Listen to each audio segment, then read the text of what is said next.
listening to Fighting Game Follies. It's the #1 podcast for low-level player opinions. Yeah, that makes sense. Round 1. Hello to all of my mashers, grapplers, set play psychopaths, Wi-Fi warriors, old tours. You guys know who it is. It's your host, it's your guy, Geek Games, and I'm back with another episode of the Fighting Game Follies. What episode are we on? Episode 8, I'm pretty sure. I don't know. I've been enjoying making these so much that I'm starting to lose track of all of the episodes. I'm just referencing. Notice how I don't even reference episode numbers anymore. I just sort of go with what the title was and what I was talking about that day, because I just enjoy making these so much, and I don't even remember numbers. But what's going on? It's been another week. It's, another time that we get to talk about fighting games, and another topic that I'm going to be able to talk about. Well, partly I'm going to talk about this a bit in just broad details and everything, since despite being a more competitive player, and I used to go to tournaments and everything, I've not been to a tournament in a good while, mostly because the place that I'm at right now doesn't really have them. But I'm spoiling the episode. I didn't even talk about the episode title and everything, what we're going to be talking about. But since I already mentioned it, I guess I might as well get into it. Episode 8, hopefully, we'll be talking about how tournaments make you better, and just the overall tournament space with do's, don'ts, and whatnot, and just overall how tournaments are fun. I'm gonna be mentioning the Wi-Fi warriors, and their sort of counterpart of the local landlords. I don't I'm trying to think of stupid stuff to say.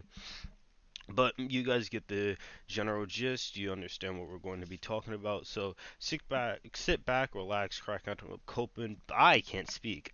Sit back, relax, crack open a cold one, boot up your fight stick, do whatever you gotta do. If you're studying, good studies to you. I'll try not to be over overly stupid in my mannerisms and whatnot, and sort of just speak in generals and everything. Since we're not going to be talking about games, we're just sort of talking about the open space and how tournaments are really done. And with that, I feel like we should actually start and talk about our first topic when it comes to the tournament space and whatnot. But brief little history. I feel like anyone on the earth should sort of know what a tournament is, but if it does sort of mean something different when it comes to things like video games, fighting games, and specifically. So let's run that down a tiny bit. If you don't know what a tournament is, basically a large group of people come together to see who's the best. There's a bunch of different styles that you can have the tournament sort of done in. You have your best of threes, which means that two players play a game, and then that game counts as a point, and the first to get to 2 points wins. If both players have 2 points, then it means that they have to play one more game in order to see who's going to get it. And obviously there's best of fives, best of sevens, and it's basically just that same principle, but add the respective amount of games that you need to win for it. Normally in double elimination brackets, which basically means there are two sets of the bracket. There's the general slash winners bracket, where the winners stay in and will proceed, and the losers bracket, where if you lose whilst you're on the winner's side, then you get put into the losers bracket. If you lose again, then you're out of the tournament for the rest of the tournament run. And usually in winners losers two seeded level brackets, when they get to the winner side of finals, semifinals, things of that nature, sometimes it'll go to even top 8 or top 16 if they're the TO, which is the tournament organizer, is really being adventurous. Then by top 8 they'll swap over to a best of 5 set. But normally if you're doing a double elim bracket, then it's best of threes all the way up until you get into the heavy hitter stuff, which is when things start getting streamed. Best of or not best, top 16s, top 8s, around that area. Just basically semifinals, finals, around that stuff. That's where it will most likely switch to a best of 5 set. And then afterwards, you have your grand finals, where the person that won all the way up into the loser set goes against the person that won all the way up in the winner set. And there, I don't really need to explain more. Well, I guess I kind of could, because when you're in a situation like that, then the person on the loser side is actually able to put the person that's in the winner side and basically send them to losers, making which is called a bracket reset. And it basically just means that like whoever loses like the next set of games or whatever like is out of the tournament and that other person wins. It doesn't like it's not an infinite ping pong of the other person being put in winners and whatnot. But yeah, with that semi-lengthy explanation out the way, I guess, let's actually talk about the tournament space and some things that happen. And overall, how you can make yourself get better at tournaments and why, they just overall make you a better player and better person. So, first off, I think it's pretty obvious. You make connections with others. Like that's sort of a given. No one goes to a tournament and is like just sitting around and like they play their games. They don't talk to their like TO or they don't talk to their opponent and they don't like sort of make like friends or anything with it. You don't have to make friends, but like make acquaintances with people that you're playing with, especially since like it's another way to get your name out there and whatnot. But just overall, you make connections with a bunch of new people that play the game, and like you sort of get like history on like the entire space and everything. Sometimes, if you really want to get into it, you can see how the like um spot even came together because like especially if it's like a niche game, then like sometimes it's hard to get larger groups of crowds to actually come together in order to like do like a local or like something like that. And it's just you get insight on a lot of things like when you make connections with people, which obviously, if you get a crew, some rivals, and I think I shouldn't have to explain what a rival is. I am going to explain what a demon is though. But you get a crew, a couple of people going who like all like maybe struggle against like a particular player or like all have like a similar tag in your bracket or whatnot. Like, get a couple of rivals, some guys that you see yourself playing against every now and again, despite how many times the brackets get reseeded. And basically, seeding is just where you're placed in the bracket. And then even a demon, which if for those who don't know, a demon is essentially just like a really good person that's in like that local or like that's in the bracket or anything that like no matter how hard you try you just can't beat. You get yourself like a few of those. You get some people that really just elevate the experience and like make it more fun to be in a tournament because you get yourself a crew. You see all of the struggles that they go through and everything. You cheer them on in their really hard games. You see them like just completely dominate for like their really easy games for like the people that they have figured out and whatnot. Same thing with your rivals. You see them grow alongside you. It's like a back and forth game. It's like I don't want to make it like sound like it's some sort of like anime rivalry or something, but like sometimes that is what it feels like because you get that one person you resonate and like you can't stand, but you gotta respect their skill, and it's just like, oh man, yo, I don't like you, but we're on that same skill level, so I'm gonna see you grow, and I'm gonna grow myself, and we gonna like settle this in X, Y, and Z, whatever game we're playing. And it's just a lot of fun. It's really cool. It's a really fun experience and that ultimately that's just what it is. Making connections with people, like it just elevates the experience. And even if you don't want to make connections with like the people in there, which I think is kind of stupid, I feel like you should, especially if it's something like a local, because chances are you're going to be seeing these people, locally.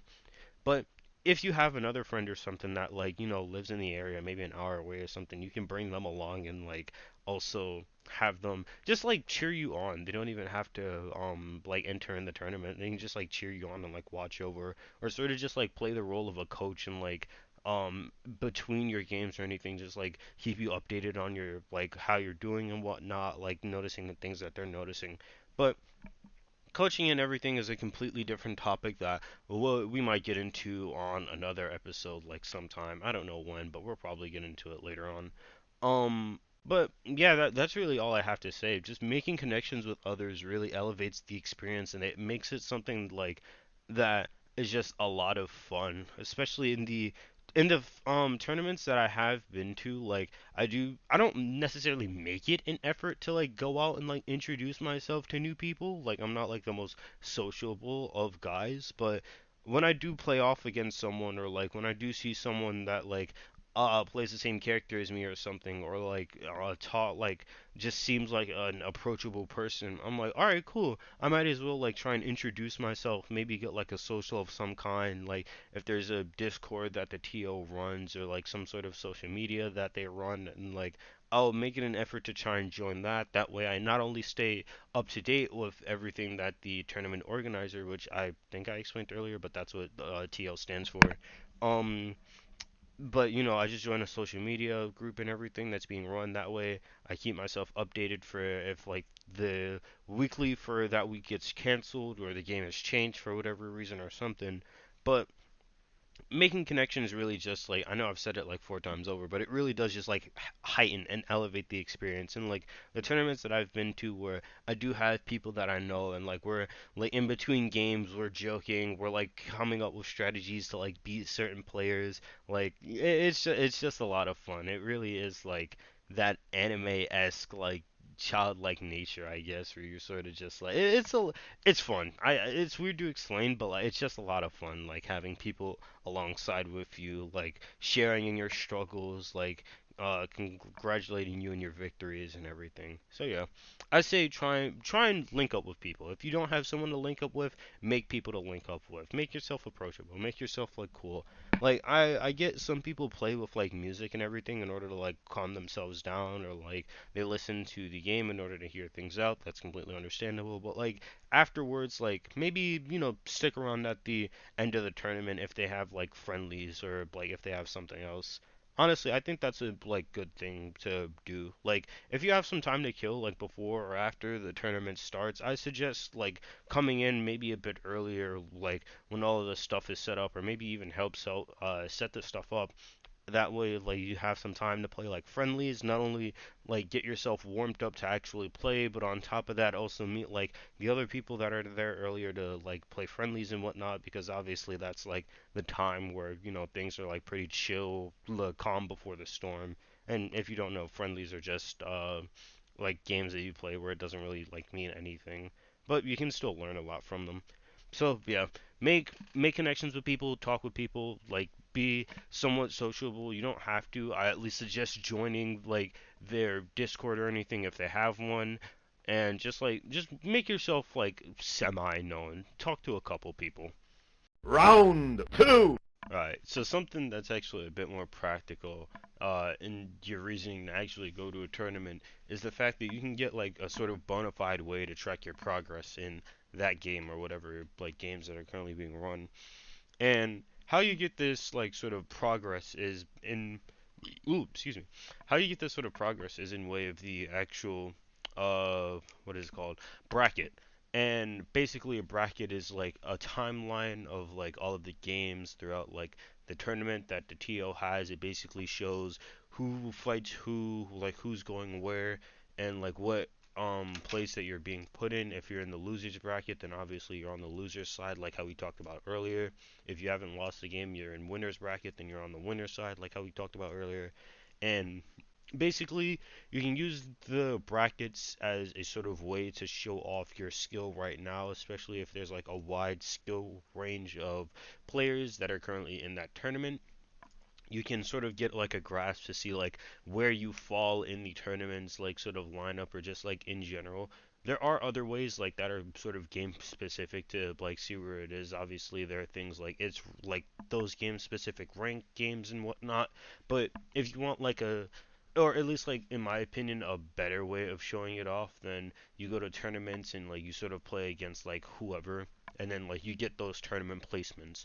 Because to me, tournament placements are sort of like, okay, if I'm consistently placing like top 16 or like top 8 or something, then I know that I'm a really solid player. I know that I'm doing really well. I'm able to get into like the upper echelons of my group. But in online, since you can face off against like a complete like myriad of different people from like around your region and whatnot, you can get faced from people who are like just around your skill level to those who are like drastically lower than you. I just fell. Oh, my bad. But you can get like a drastic like change in your play environment and whatnot. Things like lag and whatnot come into effect, and there are a lot of other variables that like a local just doesn't really have to deal with. Like I think the only thing that you really have to deal with in terms of like a local not having consistent um results is the fact that like there might be a tiny bit more people there at the local, or there might be a tiny bit less. Either way, if you're still placing Like if the top dudes are there and you're still placing at like a super consistent spot, like I said, like you constantly play six but you get beat by the same dude over and over again, that one, not only is that your demon, but you also have like a really good grasp of where you're placed, like in the like overall economy of the like TO and tournament, or not the TO, but you get a general like view on where you're placed in the overall economy of the tournament. There's also other ways that you can do it, which like tournaments don't really run in this way, but there are a lot of tournament like formats that you can run things, but there's one format called the round robin system where basically every player plays off against everyone to see who the absolute best is, and that's by a way of the actual win count. And round robins aren't normally done because of the fact that they take up so much time, because you have to, sometimes they do it in like a best of three set, but normally it's like one game and then it's sort of like it, which like I don't really think is fair, since sometimes you need a bit of time to like get accustomed to your opponent, what their options are, what they're most likely to do, and like read them out, which I feel like is best in a best out of three set, since you're able to spend like the first game, especially if it's like a 2 round game, like say for instance Guilty Gear Strive, you can spend the first like sort of game like trying to figure out the opponent and like figure out their sort of mannerisms. I'm like, whoa. You can spend that first game trying to figure out their mannerisms, what they're most likely to do, what they're less likely to do, where you're overall, like how safe you are in terms of like doing the stuff that you want to do, and then just overall like how they're moving and everything. And then by like the second game, you can actually like learn, or you can actually start employing the stuff that you've learned from them and like use that against them. Or, if you still win the first game, then you can pretty much just do that same thing. But once again, be sure to just mix it up and make sure that you're not being too predictable as to, get caught in your own spot. Basically, just don't get caught lacking, essentially. But yeah, round robin systems. If you really want like a bona fide way to show like how good you're doing in that tournament space right there, then there's the round robin system. But like I said, not a whole lot of tournaments really run round robins because it takes up way too much time.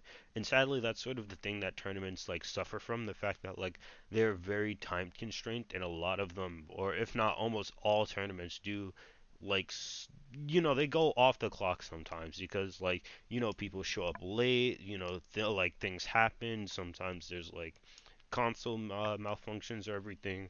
Like life happens, and sometimes time isn't really of the essence. So you have to speed run through things every now and again. So round robin systems are there if you want like a true bona fide way to show it, but I still think just getting like your overall bracket and seeing where you stand in that bracket is also a really solid way.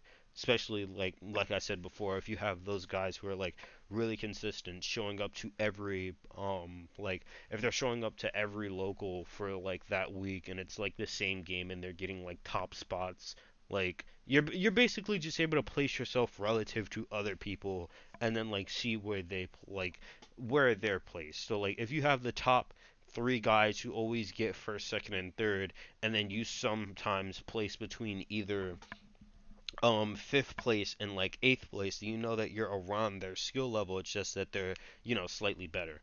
It's sort of like the best way to describe it, which I feel like isn't really the best way at the same time, is like in Guilty Gear Strive there's the tower system where you're able to like the more games that you win, you get higher up in the tower until you eventually reach Celestial. So I like I can go on like some really bad runs from time to time, but like normally I can play between the levels of Celestial and then floor 8, and I normally average out to about floor 10. So I would call myself a floor 10 player, but I still sometimes, like on a bad day or like in a day that I'm not really like feeling the best, I'll like hover around to floor 8 to Celestial when I'm doing like really really well. So yeah, just you can place yourself like around where the others are, and then like sort of use that as your benchmark. But overall it's just a way to show off like you're improving at the game and like honestly getting better. And you don't have to make that the thing that you're doing the most when it comes to the tournament. That shouldn't be like your only reason to go, to get like results and everything.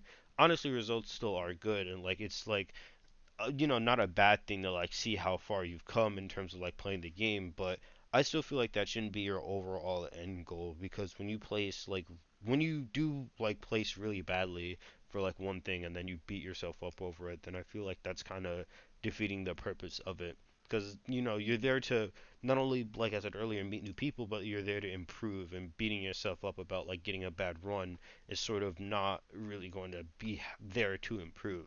You sort of just have to learn from, like, you learn from the valleys, and then those valleys make the peaks ever more like appreciable. So yeah, you learn, you get like runs to, or you're able to like use your runs for the tournament to like track to see if you're getting better, and then it's just, once again, it's just an experience really. From like the couple of Smash tournaments that I went to like before the local got shut down because the dreaded COVID era. Um, like in the Smash locals that I went to, like I saw myself over the course of about like a month and some change, like go from generally like going lower to like on the lower echelons. Like I wouldn't get knocked like right out of first. Like I think I would go like three, um, like sets in, like three opponents in, and then like that's where I would start dropping off to I eventually started making like top eights, and then like I started making it into semis and like got a few of my games streamed, and I was like I was able to see myself progressively grow and get better as time went on.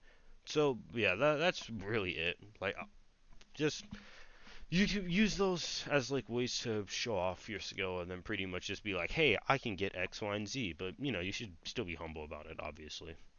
Round 3. So now the third and final like sort of way that tournaments sort of make you better with time, and it's just the fact that like for people like me, or at least specifically, because this is more, I guess, like geared towards them who like to learn in like a different physical space and like be up. I just honestly, I just feel like I learn better being able to like be in a completely different space, talk with people I don't know, especially people who play the same character, and like I get a new insight on it. And I don't know if I made it clear or not, but like all of the stuff that I talked about in today's episodes also do apply to those Wi-Fi warriors who only play on like online tournaments and whatnot. I've just been speaking in like terms that sort of like make it out to seem like I'm in a different physical space because honestly I just like tournaments like that more than like actual online tournaments. Like being able to play in the comfort of my own home is nice, but like I like being outside and like being face to face with people. But still I digress. Like all of this stuff still um like actually it's all of the stuff that I've said still like pertain to whether you're doing an online tournament or like a like in-person one. So yeah, you're probably wondering what I mean by like you sort of just learn better. And here I'm going to, because I love Guilty Gear Strive, I'm going to sort of talk about like my experience for sort of learning better. Um, in the December patch, when one of the characters that I play, Ramithal Valentine, right, she gets nerfed, and I think I've explained what a nerf is. If not, it just means that like the character's power has been like lessened, and then a buff is like obviously the character's like overall power and like tools and stuff got like better. But Ramithal gets nerfed, so one of her moves isn't able to cause a hard knockdown anymore. Hard knockdown being the fact that like it takes an extra second or two for your opponent to get up once you hit them with that move. And this was sort of important for Remithal's gameplay as a whole because she sort of thrives off of getting these knockdowns and like resets and other things like that to put herself in more advantageous positions. So I see that this move isn't able to cause a hard knockdown anymore. I'm like, oh, okay, whatever, that's fine. That kind of sucks, but I'll be able to live with it because I have other things that I can go into. I can still use the move for other things. It just has less of a use for like the regular routes that I've been going for in terms of my combos. And I then see some people using the move, like I still see them use it and like have watch them get like hard knockdowns and stuff, but they don't use it in the same way that it was used traditionally before the patch. It's used as a way to sort of open up their opponents in order to like still lead them to a hard knockdown, but now the hard knockdown that they get, since instead of it being from the Rekka, they get it from something differently, which gives them more options. Essentially, they have a lot more. Ooh, excuse me. But essentially, they have a lot more like tools and freedom to mess around and do whatever with, as from when they got the like hard knockdown with the other move, as opposed to like in the future now. So I see this and I'm like, oh man, I can really learn a lot from these dudes because I wasn't thinking about that move in that format, like in that way before. So, I talk to them, they like teach me how to do the stuff. I understand it like pretty well, and then I start working it into my own move set.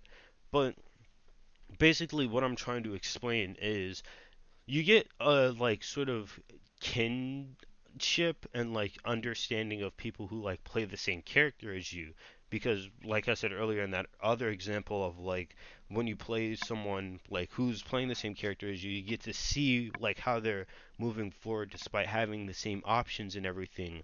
But instead of looking at that as a negative, you can then go back like later on once the tournament's over and everything, and like sort of be able to pick their brain and see how they operate with those same tools, and see how, despite maybe being a better player than, or like, despite them being a better player than you can still learn a lot from them.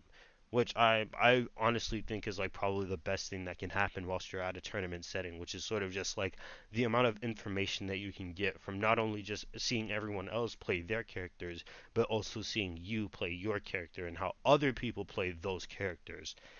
Because despite having the same tools and everything, not everyone's going to play the same character the same way. Like, I could play Ryu and then play like a zoner style Ryu where I'm only like throwing out fireballs from like half and like full screen, while someone else can play like a super aggressive like in your face Ryu who's like always trying to get knockdowns and like hard setups and everything and whatnot, which I think is sort of like the beauty and essence of it, because like I said earlier, you can see how other people like might have access to the same tools but do like things completely differently that you didn't even think about like beforehand. Before I saw those guys use the like Remethal like Rekka move, which if you don't know, Rekka is basically you have to input that same move again or like a similar sequence in order to like do more stuff with the move. But until I saw those guys do the stuff with like Ramathal's Rekka, I was sort of still using it in the same way that I was using it prior before the patch. It's just that I sort of sacrificed getting the hard knockdown for other stuff and like left it at that. But I see them use like the Rekka in a new way that leads to that other knockdown and whatnot, and I'm like, oh, I didn't even think about using it like that, and you sort of get like a brain explosion and wealth of information. And I probably, I still do use the Rekka in the old way, but like now since I've been opened up to that new way of using it, like I said, I try and bake it into like stuff every now and again. So even if people still think they have a read on me, and it's like, oh no, I got this new trick up my sleeve, and then boom, just like that, I can like turn the game around just by having that little extra tidbit of knowledge, which ultimately that is sort of what fighting games are built off of. It's like half execution and then half knowledge checks, which is kind of fun. It's also a lot of character expression and everything, and like player expression. But still, there are a lot of things about fighting games that like so I like really enjoy about them. One of those, obviously being characters, like execution, stories, and whatnot. But on the player side, that is sort of like where the wealth of things come, because you can then start pegging out players and seeing what their skill level is by seeing how they use certain tools and whatnot. But yeah, that's really it. Like you can that's honestly just that's how tournaments are fun, dude. Like if you have the chance to, then I do suggest going out and looking for tournaments. Like we're still in that really weird era of COVID where things are like sort of okay but not okay. Like everyone's still a bit cautious. So I would understand if like your tournament scene is like still sort of died down. Like I know my scene is like completely dead, and I'm in the process of trying to get his scene like up so I don't have to like go out and like search super far for one. But if you can, try and make an effort to go to your locals if they're open. And if you don't have locals, then like try and look around and try and like get into Wi-Fi tournaments and like see if you can participate in those. If you do go to a Wi-Fi tournament though, then please have all of the necessary like requirements, like in terms of like hardware, internet connection, have an Ethernet cable and like have that hooked up to the system that you're currently using. Please have an Ethernet cable. I promise you, it saves you so much. And I know that there are like some tournaments that even require it. And yes, I'm looking at you, Smash players.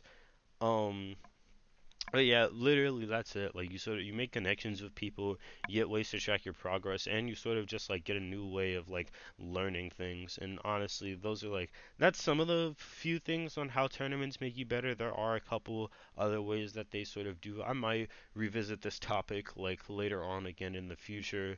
Who knows? I just know that like this is tournaments are something that like they were a thing of the past and like or not a thing in the past. They are sort of like one of those like little gems of the FGC that are really like fun and you have to go out and explore one for yourself. So once again, I really do implore you guys to go out and like go to your like locals and like just at the very least like check it out like for a night or two.